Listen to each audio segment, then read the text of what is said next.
Well, folks, in the words of Yogi Berra, it's deja vu all over again as your Porcupines have the ball down on the 2-yard line with 8 seconds left in the game. Paultom currently trails both 30-25, and it's looking like Coach Strong and the boys are going to have one last crack at the end zone for the win. Now, you have to hope the tide will finally turn in favor of the Pines on this one. Dwayne, I've been scouring the field with my binoculars just to make sure there ain't any porcupines or other wild vermin out there on the field. I'm proud to report that outside of our sweet Penelope, I don't see a one. Yeah, well, we certainly hope it stays that way. I know that part of the terms agreed to at the end of that parlay last week was that Sheriff Denkin could use a vermin-sniffing dog to search the perimeter of the field before the start of each half, so we're hoping that dog didn't miss anything tonight, hoping that it's nice and calm, and hoping that it's clear sailing for our boys here on this last play. Agreed. All right, the Pines are coming out of their last timeout right now, and it looks like Jesus Garcia-Selinsky is coming out with the offense onto the field. Coach Strong looks to be bringing him in for that jumbo package, Paul Wayne. Yeah, they're lining up in the power eye, so we're either about to see a big run up the gut or maybe a play-action pass from Gonzalez to Pater Hurst in the back of the end zone. Yep. A lot of options there, Dwayne, and I like all of them here. This is it, partner. Yeah, this could very well be it indeed, compadre. Y'all cross your fingers out there in Pine Nation. Hold on to your lucky rabbit's feet. Knock on wood. We are about to see what could be the greatest moment in Pines history. All right, here we go. Gonzalez takes a snap, calls his own number, running to his left. Looks like he's going to be stalled at the one. Oh, no. Gonzalez. Oh, it looks like hashtag Johnson is trying to push him forward. Keep turning those legs. It looks like the ball crossed the thing. They did it! Pines take the lead, 31-30 with 1 second left on the clock. I don't believe it. Rob Gonzalez puts it in with 1 second left to go. Hashtag gave him the old bush push, and there was nothing the Tugger could do to stop him there, Dwayne. Well done, Rod Gonzalez. You just cemented yourself as a Pine legend there, kid. I just messed my britches. A lot of celebrations going on in the stands right now. The sideline is absolutely going crazy. You got to believe there's going to be a rush of the field once this extra point is done and over with. Agreed. It looks like Boat is taking their final timeout with 2 seconds left on the clock. Yeah, Dwayne, unless my binoculars are blurry, I think Will Williamson is still on the sideline. It looks like the offense is staying out on the field. Yeah, now they did adjust the time. We thought that there was 1 second left on the clock. It appears that there are 2 seconds left, and I really can't believe it. I cannot believe this, folks, because it looks like Coach Strong is currently weighing his options, and he might go for 2 here.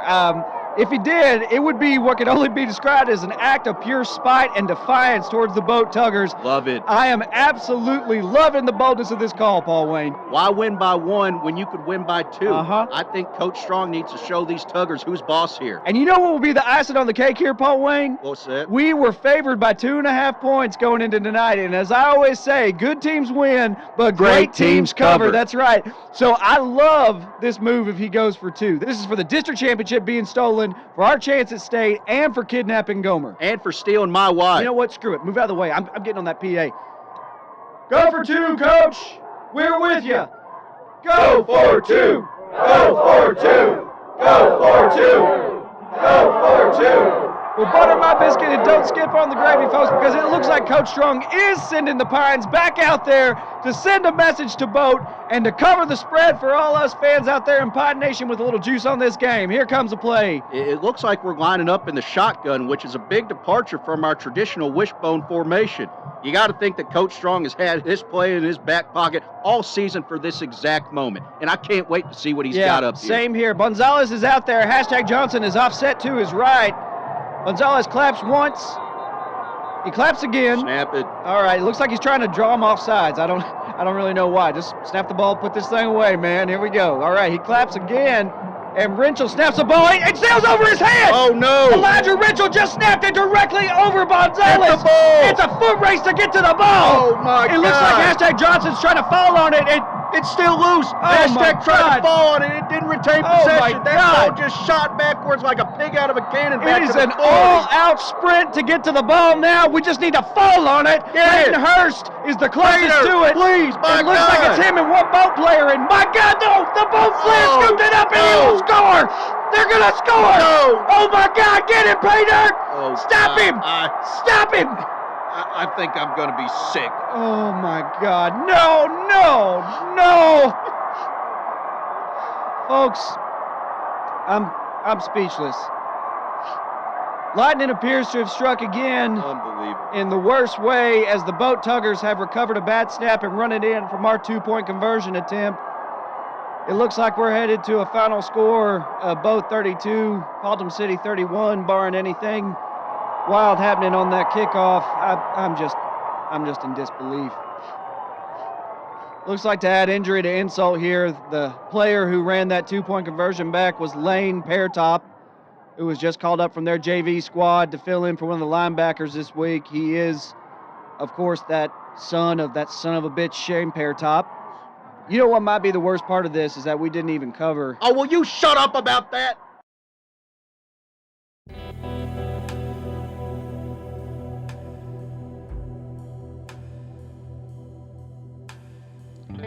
You're listening to The First Down with Dwayne and Paul Wayne on QWIL, The Quill. Welcome, everybody, to The First Down on QWIL, The Quill. I am your host, Dwayne Applebottom. I'm Paul Wayne Teague. And due to several threats on our lives this past week, we are coming to you from an undisclosed location today. Sheriff Dinkin and the Paultom Police Department have informed us that they can no longer guarantee our safety, so we are taking no chances out there. Yeah, thanks for the support out there, Dink. Folks, as I'm sure you've heard by now, your Paultom City Porcupines lost their second-round playoff game to Boat, 32-31. Now, there's plenty of blame to go around following this turn of events. You know, lots of folks can be considered at fault. And we're going to be with you all afternoon breaking down who's to blame from least to most and everyone in between. So, why don't you say we get down to brass tacks there, Paul Wayne?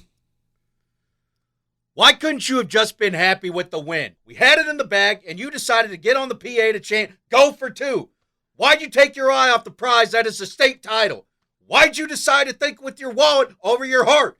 Dwayne Wade Applebottom, where do you get off putting blame on anyone else but yourself? Now, you know I hate my middle name, and I'll be damned if you start calling me that right now. Coach Strong was going to call that play regardless of me chanting. I was just showing my approval. You were chanting right alongside me. I've been to peer pressure easily. You know this.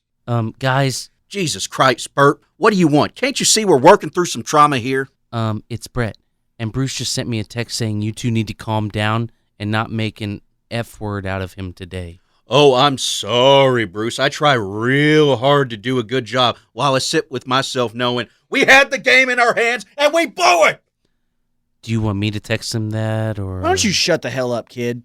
We are processing what can only be described as a core wound sure to cause years and years of generational trauma in this town. Ain't no Brene Brown or Tony Robbins seminar going to fix this one, folks. We got too big for our britches last week, and boy, are we paying the price. I don't want to do this, but Paul Wayne, let's recap the game for those who missed it. Well, Wade, son of a bitch. The game started off with a lot of promise. Paultom won the toss and elected to receive and marched right down the field on a 6-play, 75-yard drive that ended with a 13-yard run by #Johnson. Unfortunately, they missed the PAT as there was another bad snap and hold between Elijah Renschel and Derek Chudd that led Will Williamson to hook the ball to the left. Which, in hindsight, should have been an omen that we were paying attention to, but alas, there we were just laughing during that and saying, "Laces out, Marino." I think these kids' grandparents understood that reference. Yeah, anyhow, I thought after that shank, Coach Strong was going to pull a Woody Hayes on our kicker, Will Williamson, but fortunately he was restrained. Yeah, after that debacle, our offense stalled out over their next 3 drives, while Boat was able to get into field goal range all 3 drives. And wouldn't you know it, their All-State / All-American kicker, Trace Leches, connected on 3 straight field goals. He hit one from 60. He doinked one in. He even kicked a 35-yard field goal with his opposite leg for good measure. And boy, was that a sign of things to come from Mr. Leches. Yeah, through this game, that kid earned both my scorn and my respect. While I hated that he was scoring on us, you couldn't just help but admire the way he did it. Hell, I didn't even throw my hat after that 5th field goal of his. I just watched in amazement as he lined up, pointed to the goalpost, and called his shot like he was Babe Ruth, then double doinked it in from 54 yards out. He just put on a damn clinic. Hell, we even got the dadgum moment of the week for this kid. But this isn't a traditional dadgum. This is more of an amazed dadgum, because this kid had us saying dadgum in amazement all night. This next clip that we're going to play is actually from our friends over at QWIL Deportes. And you just listen to their reaction after that fifth field goal.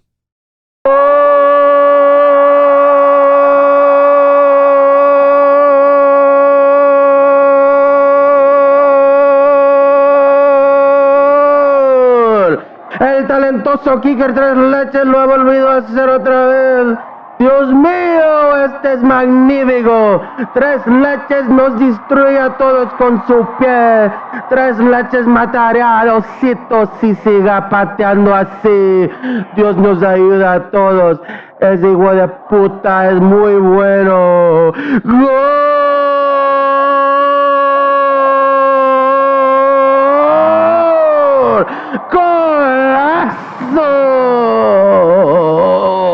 Now, I can't understand a word of that, but you get the gist. You know, this kid had the grace of a professional bowler in his kicks. I mean, flawless approach, smooth release, right down the middle. He'll be known as the Pete Weber of place kicking by the time his career is through. Mark that. Yeah, I wouldn't doubt that for a minute. So anyways, we scored not long after their sixth field goal with Rod Gonzalez connecting with Peyton Hurst in the corner of the end zone. Coach Strong decided to go for two, and Johnson ran it in to bring the score to 18-14 right before half. Now, I'll admit, I was a bit worried going into halftime. I remember turning to you and saying, we're not going to cover, and you being like, don't tell me you bet on the game, and me being like, I'm just talking hypotheticals here, and then it was just a tense way to end the first half, you know? The tension in the air was palpable. You know, I'm kind of kicking myself for not whooping your ass in the booth right then and there. Oh, you couldn't open a can of whoop ass if you tried. I've seen you struggle with the Clausen's jar in the break room, you dummy. I don't know why they put pickles in the damn fridge anyways. I only eat those because they're all we have. You know I'm a Vlasic man through and through.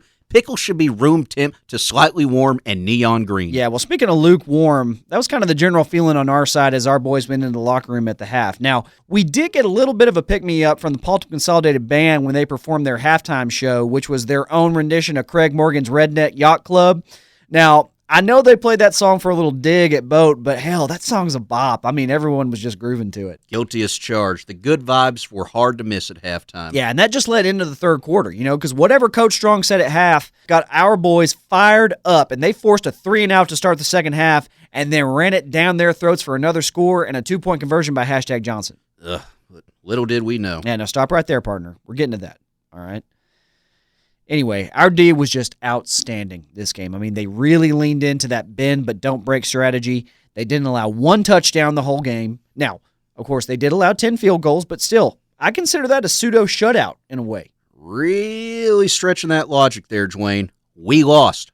That's all that matters here. All right, we are getting there, partner. Now just bear with me while I recap the rest of the game to our loyal listeners here. This is like death by 1,000 paper cuts, Dwayne. I hate that I know the ending to this. You think I like it any more than you do? Look, folks, he's right. We lost, all right? We traded field goals with them in the fourth. They got 2 more to put their lead up to 30-25, and lo and behold, a spark arrived. That faithful drive. We went no huddle, drove 70 yards down the field, and worked the clock with the finesse of a watchmaker. I mean, it was something of pure beauty. Everyone was blocking their man. Everyone executing perfectly. It was just a textbook 2-minute drill. But then we got cocky and shot ourselves in the damn foot for no reason. It's true. It's true. Our boys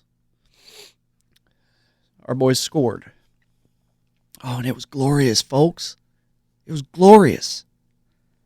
And after that, we just had the extra point left, and just like that, everyone was wanting Coach Strong to go for 2. And everyone wanted to. Coach Strong might have changed his mind if you hadn't started that chant. He's a grown man. He can make his own decision. Not all grown men make their own decisions. Just ask Bruce. Look. Again, a lot of people could be at fault here. All right, there are all sorts of rumors circulating that Coach Strong did it to spite tag Winkler, that the Booster Club pressured him to do it by holding a lighter underneath a copy of his contract all game, that he wasn't feeling well and was hallucinating on the sideline due to some Mexican dog stimulants that Dr. Larry Pumpernickel gave him, and maybe he was even pressured by the crowd. Who's to say? All we know is that Coach Strong ultimately pulled the trigger on that play call, and, you know, well, we pissed in our mess kit, folks. Yep, those tuggers kicked off after that. Johnson caught the ball and was immediately hit by the same Boat player that recovered our failed 2-point conversion. None other than Lane Peartop. Yeah, and he is, of course, the freshman phenom, son of Shane Peartop, that son of a bitch. His kid was called up from JV to play in the Friday night's game. You know, how convenient. Folks, there just isn't any other way to say this. The Pines sucked an egg last Friday. We got a good hard look at losing, and frankly, it stinks more than one of my dog's farts. And I feed my dog, old Roy, and that's some foul win. And if the loss wasn't bad enough, Boat's fan celebration after just really soured the whole occasion. Yeah, you can say that again. After the game, Boat fans charged the field, popped our inflatable. Which isn't necessarily a bad thing because it did look like a big old turd. And they ran 4 airboats out onto the field and did donuts around our boys. It was just the most classless display of sportsmanship since they did that at our last game. It just made me absolutely sick. It also wasn't very fun to discover that the door of the broadcast booth had a bucket on top of it, which was rigged to fall on us whenever we walked out the door in shame. That bucket was filled with blue porta potty liquid, which may or may not have been used in a live porta potty. I couldn't really tell, to be honest with you. The stuff smells the same to me, used or not. So out of the booth we walked. Just covered, head to toe in doo-doo fluid. And that drive home was one of the saddest, stinkiest, most gut-wrenching drives down I-35 I've ever taken. And that's saying something, folks. We witnessed the water treatment plant explode in '99, so we know sad and stinky. And look, now that you know how we feel, we want to know how you feel. We want to hear from you, and well, see if you guys are still on the Pine Train with us. If you are, great. If not, don't kill us or the coaching staff, please. Those newspaper cutout messages in my mailbox are getting scary. Let's go to break before I start weeping. All right, yeah. We'll open up the Catfish O'Holy's Opine line whenever we come back. Y'all hang with us.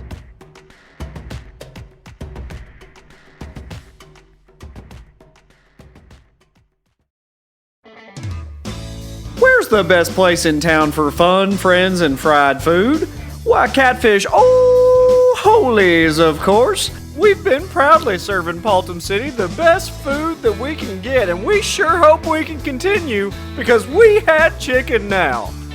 Due to supply constraints and a whole lot of lawsuits, Catfish O'Holy's is making a pivot away from our feathered friends and laying low for a bit. But don't you think we aren't cooking up some mean vittles, because we have to clean our freezers, and that means everything's on special. Come down for Mystery Plate Tuesdays, where if you can guess the food on the plate, you get half off. What's on that plate? Only God and Chef Lee Wayne know. But if you can guess it, then you win too. Also, you can't miss Freezer Burn Fridays, where we throw all of our freezer burned food into the fryer and see what happens. It's a fried chimera that'll wow you and possibly burn those taste buds. So waivers will be required at the door. So what are you waiting for? Make our liquidation a liquidate and head on down to Catfish O'Holy's, right off Route 12 by the water treatment plant. For now, Catfish O'Holy's. We had chicken now.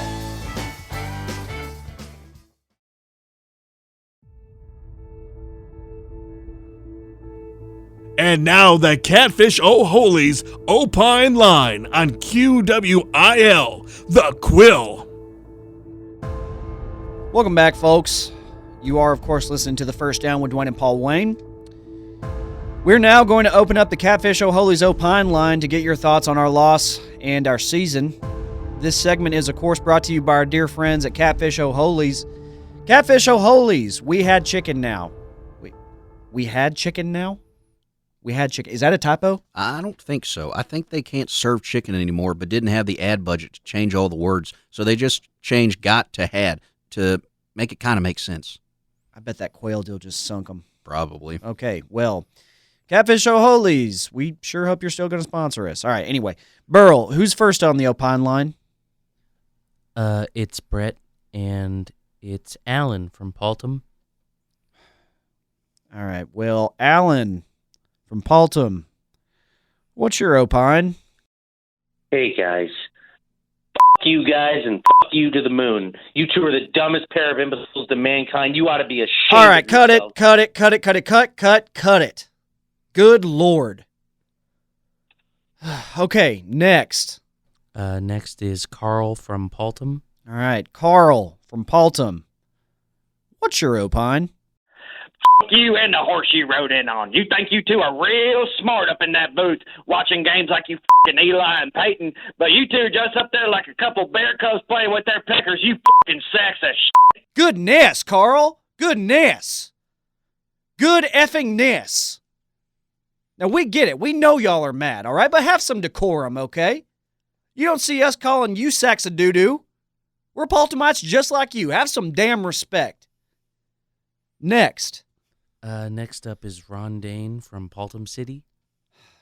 Ron Dane, what's your opine? Am I on? Don't screw with us, Ron Dane. Yes, you're on, Ron Dane. Oh, okay. F you guys. All right, who's next? Looks like we have Jed, west of the Rockies. All right, Jed, west of the Rockies. What's your opine? It's actually Jed, east of the Rockies. I recently made a move, but that's neither here nor there. But all right. I say this as a friend and as somebody that, you know, I've gotten to know you boys loosely over the years. I've followed your careers, and I just want to say, with all due respect, go yourselves. Okay. All right, let's go ahead and cut that. Some friend. All right, who is next? It's Kathy from Paultom. Oh, God. Well, if it ain't the sorest losers in the whole damn state. Tell me, Paul Wayne, did that stinky blue stuff ever wash off your Paultom leather jacket? That thing looked pretty stained and stinky to me. I'd hate to hear it was ruined forever. Dadgummit, Kathy, I knew that had to be you. You'll be paying for my dry cleaner bill, you no-good tug job giving floozy. And even if it doesn't wash out, I'll wear this damn jacket to spite you till the day I die. You'll never take this jacket from me. You'll have to pry it out of my cold, dead Paultom hands. You sound so pathetic when you're mad. You know, Tag and I are over here in our houseboat just sipping on some victory margaritas and watching highlights of the game. Did you know that Pater Hurst tripped over his feet twice before we recovered the ball? It looks hilarious. I sure hope the admissions dean from Juilliard don't see this. Oh, whoops. Looks like I might have already uploaded it to a Huddle profile and sent it to him. Whoops-a-daisy. Kathy, I've been holding my tongue against you out of respect for your father, Cyrus Pepperfield, and also out of respect for my good friend Paul Wayne here. But you listen here, you dumb bitch. Okay, Brett, cut that damn call. Dwayne, you know I'm the only one that can call her that. All right, you're right. I'm sorry. That was too far. Just a bit. Yeah. I'm sorry, man. This is just like a lot for me, you know? Guys, Sheriff Dinkins calling in. Oh, shoot. All right. Put him on. Hey there, Dink. What's Dinkin thinking? Well, hey there, Dwayne. Sure am disappointed about the results of last week's game. Yes, sir. It dang near ripped my heart out. Absolutely tragic. You got an urgent update, Dink, or what? Well, this is kind of urgent, but not for you, Dwayne.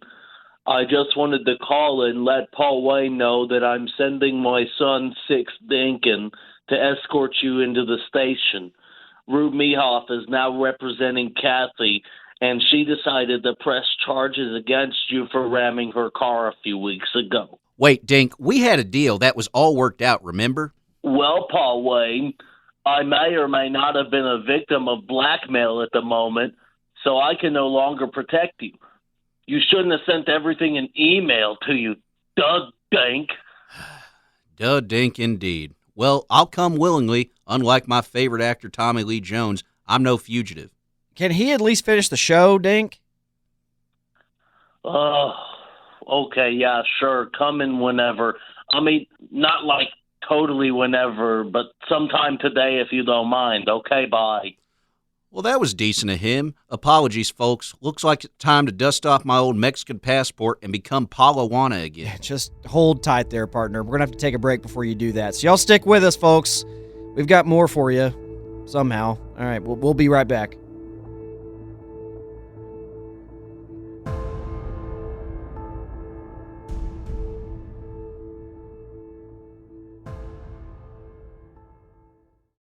Football season's over, folks, and for some of us in Pine Nation, that means it's time to finally face our feelings and deal with our emotions. Now, to some folks, that's a tall order, but I'm here to tell you that's a lot easier than you think, as I found out through my friends at Tolliver's Talkin' Stumps. See, the Tolliver family has opened up their fresh-cut lumber track to community members far and wide so they can come out and talk through what's on their mind with Mother Nature's best therapist, the tree stump. Why waste your hard-earned money on some shrink that's just going to judge you anyway? Tolliver's Talking Stumps offers you the peace of mind knowing that your secret is safe with each stump you're assigned. There's never any judgment because you're talking to a tree stump. Talk about whatever you want. Trouble at home, trouble at work, trouble with your severe gambling problem. Hell, even talk about the pines if you need to. No topic is off limits at Tolliver's. Just say your piece to the stump of your choice and be on your way. Tolliver's is also proudly offering couples sessions. So, if you and your loved one are struggling to get on the same page, take your problems to the professionals at Tolliver's and try getting on the same stump. So make your mental health a priority and head on down to Tolliver's today and tell them Dwayne sent you. But if you see me down there, don't talk to me because I'm talking to my stump. Tolliver's Talking Stumps. Stump your mental health.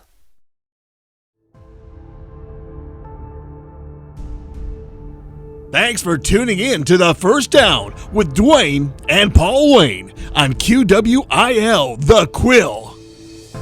Welcome back, folks. Thanks for listening with us. You are, of course, listening to The First Down. And maybe the last down. With Dwayne and Paul Wayne. And if you're just joining us, we've just been sitting here wallowing in our own despair and waxing poetic over our loss to the insufferable Tuggers from Moat. But we're going to shift the lens a little bit and look at the other big player in this whole situation, Coach Strong, because ultimately, this falls squarely on his shoulders. Now, that's the smartest thing you said all day there, Dwayne, because this was totally his game to lose here, and lose he did. I drove by his house this morning, and damn near the whole town had stopped by to egg it. I also saw probably 50 for sale signs in there. I'm thinking about burning this strong bracelet myself there, Dwayne. I just don't know if I could stand with this guy anymore after that. Well, look, folks, I'm all for getting after a coach if he ain't done right by you, but this loss aside, Coach Strong is the only coach that has played to cover, and you all know that it takes a lot of guts to do that. Here we go. What? I'm not saying. I'm just saying. Look, where else are we going to find a coach who does that? Well, we certainly aren't going to find a coach who's as defiant as Coach Strong. We pulled some audio from the Pines press conference sponsored by Catfish O'Holy's after the game, and Coach Strong's responses were something for sure. Take a listen. Coach, hey, can you give us a reason why you went for 2 there? No comment. Was there some sort of vendetta, a message you were trying to send out there? No comment. Coach, where are you going to eat after tonight's game? Catfish O'Holy's. Great, and for the folks at home, tell us what you're going to order. No comment. And the rest of the press conference went on like that. It was like trying to milk blood from a stone. I mean, he's just giving us nothing. Needless to say, Coach Strong's contract is currently under review by the school district. I know he has a lot of friends at the administration building, but this might be the last straw for old Strong. Yeah, well, I'm with you, Coach. Going for 2 like that, aside from potentially covering, I mean, it takes big old huevos. And I like my coach to have a set of plums on him, you know? So if there's a coach I would ride into battle with, it'd be Coach Strong. The first down dances with who brung us, Paul Wayne, and Coach Strong brought us to the playoffs. It wasn't pretty or perfect, but hey, at least we're not Dieter or Tate or one of those other doo-doo towns that are in our district. We had a shot. We missed it, but we'll be back next season. There's always another season, Paul Wayne. That's what I thought with Seinfeld, and look how that turned out. All right. Well, folks, you can rest assured that as soon as we know about Coach Strong's fate, we'll have a special episode of The First Down to bring you our thoughts. But until then, he's our head coach, and we're standing by him. What's this weird crap? Oh, shut up, Paul Wayne. All right, let's change gears here a bit because ultimately this is about the kids, all right? And we want to recognize the guys who brought us this far this year because, gosh darn it, they deserve the spotlight. You know, not us, not Coach Strong, the kids do. Let's talk about our seniors, Paul Wayne. What do we see for them coming out of this game? Well, not going to lie, Dwayne, I mostly see future employees of Catfish O'Holy's and Senior O'Grady's, but some of these guys might have a future beyond that. Yeah, well, Rob Gonzalez ought to have a bright future. You know, I know he's still got a few offers out from some D1 schools.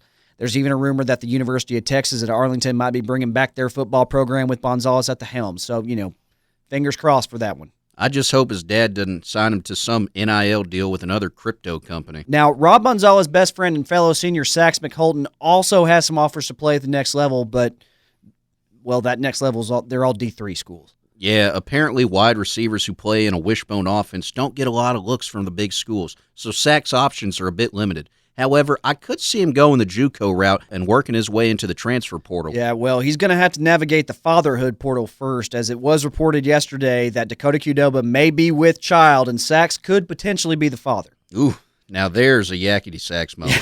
You ain't kidding. Now, hope you have your Maury moment, Sax. Let's hope you are not the father. Who else we got on the senior list? Let's see. Flug Jortsen has been deported back to Iceland. His visa renewal hinged on us winning state, so back to the land of ice and snow he goes. Now, Will Williamson is rumored to be hanging up his kicking shoes to play professional indoor soccer. Judas. And Stapp Drinkwater is going to be working with his dad, Bose Drinkwater, down at the water treatment plant after graduation. And I got to say, it's great knowing that there's going to be a dynasty of Drinkwaters running that plant.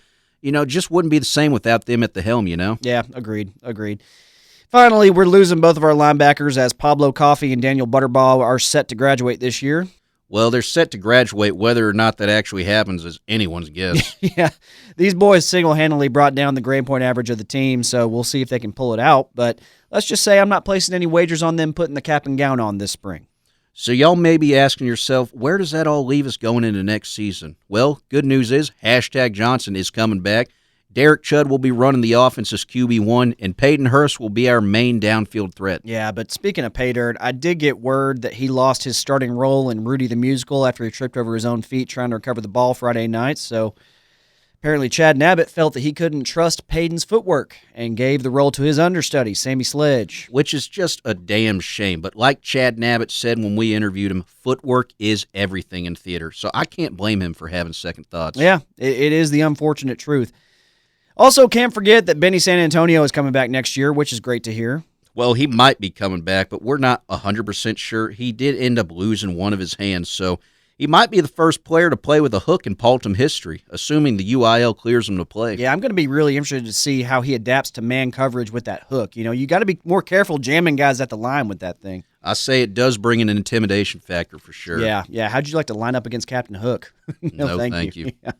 All right. Well, look, folks, I know it feels like we're just in the doldrums here, but again, there's another season on the horizon. All right. We just got to look through spring ball, get through 7-7, then we'll be right back in the swing of things for state next year.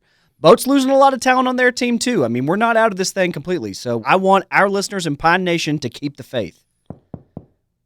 Ah, crap. Dinkins kid is out there. Well, folks, looks like law enforcement is beckoning for old Paul Wayne here, so we're going to have to end things a little bit earlier today. Some quick announcements before we go. The Paultom Realtors Association has announced that they've opened up their warehouse of for sale signs. If anyone has not had a chance to put it on Coach Strong's yard, you can do so this weekend.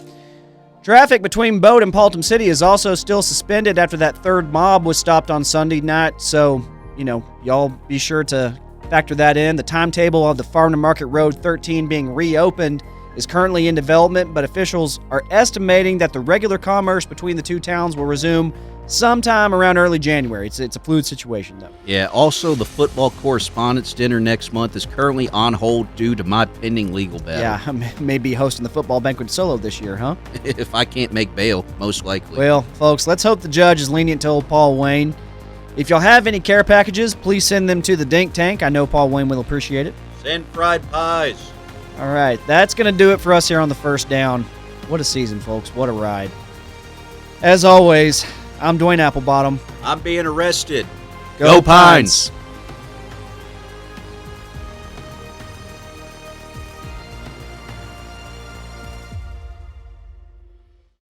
The official broadcast partner of Paultom City Consolidated Athletics, QWIL.